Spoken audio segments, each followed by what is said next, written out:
Қайырлы күн достар. Бүгін біз нан салма тағамын дайындайтын боламыз. Достар, менің видеомды көрмес бұрын бірінші менің каналыма тіркеле кетіңіздер. Құрамына қажетті заттардың барлығын қазір описанияға жазып қалдыратын боламын. Бірінші, майымызды қыздырып алып, үстіне етімізді қосатын боламыз. Етімізді жақсылап қуырып аламыз. Етіміз қуырылып болғаннан кейін үстіне бір пиязымызды көбейтіп турап, оны да қосып жақсылап қуырып алатын боламыз. Енді үстіне тәтті бұршымызды және бір помидорымызды да турап қуырамыз. Барлығын 2-3 минуттан қуыратын боламыз.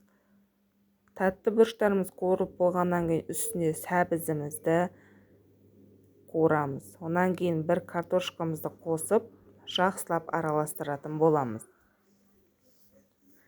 Барлығын қосқаннан кейін үстіне бір ас қасық тұзымызды және дәмдеуіштерді қосып жақсылап қуырамыз.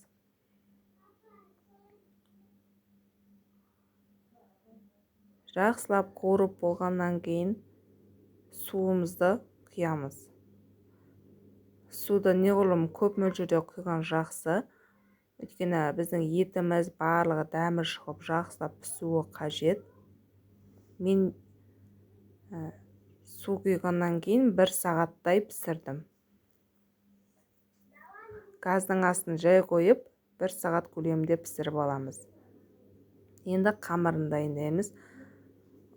Ұнымызға үстіне 2 ас қасық тұзымызды және 1 жұмыртқамызды қосып жақсылап араластырып, мұздай сумен қамыр илейміз. Қамырымызды илеп болғаннан кейін жарты сағат демалдырып қоямыз.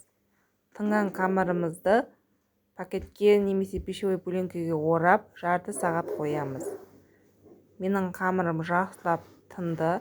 Енді қамырымызды жаятын боламыз.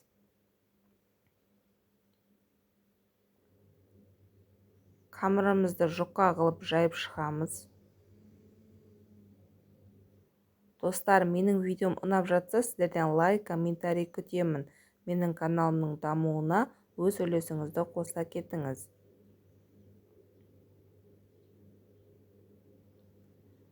Қамырымызды жақсылап жайып аламыз. Жайып болғаннан кейін әртүрлі көлемде кесіп шығамыз. Мен лапшадан сәл үлкендеу қылып кесіп шықтым.